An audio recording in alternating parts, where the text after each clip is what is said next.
یو اهم خبر تاسو سره شیر کوو چې د مانیار سره چې کوم لین اوخته دی د هغې تارونه دومره ښکته دي چې هغې یو ماشوم چې دی هغه دغه 11,000 لینډ چې دی هغې وهلی دی او په دې وخت کې د مرګ نه بچ دی، خو په تحصیل کابل په اسپتال کې چې دی نو هغه زیر علاج دی او دغه د ډډهري اوسیدونکی دی.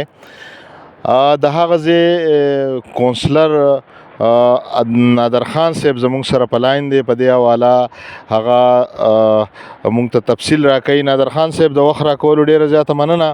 دا راته ووایي چیرې دا واقعیت څه شوي ده او دا څه قصه ده، چیرې دا تارونه ښکته دي، تاسو په دې باندې څو ځله الله احکام ته هغوی ته ویلي هم دي خو په دې باندې څوک غور نه کوي. نو څه تفصیلات دي دا راته لږ بیان کوي جي.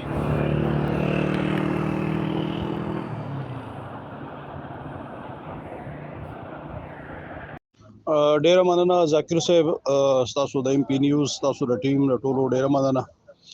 دا خو اصل کې د کم سنگردار سټیشن نه چې دغه راغلی دی، دا دوه پیډر راغلي دي.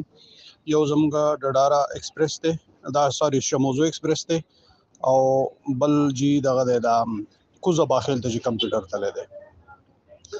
نو د ډیر وخت نه دا لایونه دا تارونه ښکته دي او ټایم په ټایم موږ ته خلکو د ویلیج کونسل ډډارې اطلاع راکړې ده. په دې حواله سره موږ تلیو د موقع کتل او بار موږ د دې وابډا د دې خبره کړې ده چې یاره دا کم تارونه چې لاندې راغلي دي دا ډېر خطرناک دي، تاسو مهرباني وکړئ په دې باندې غور وکړئ.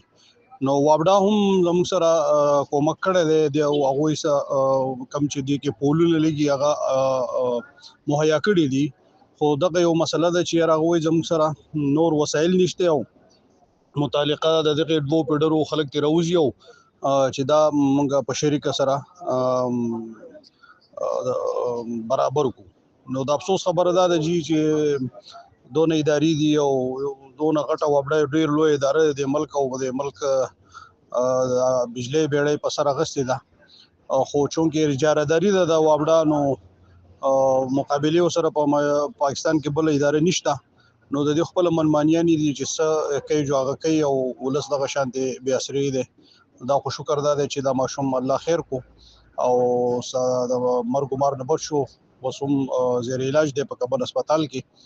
نو دغه یو تفصیل چې موږ تاسو مخې ته راوستو، باقاعده مطلب دا دی د PTI ګورنمنت ته د 13 ټینور نه په دې صوبه کې په وفاق کې د مسلم لیگ حکومت ته کدلته کې PTI مرګرو ته وې نو هغه ورو د وفاق سبجیکټ ته او چې وفاق ته وې هغه وې چې PTI حکومت ته په صوبه کې یو شی دی، یو مخمسه روانه ده.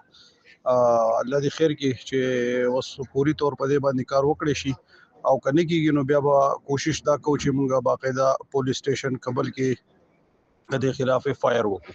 مهرباني.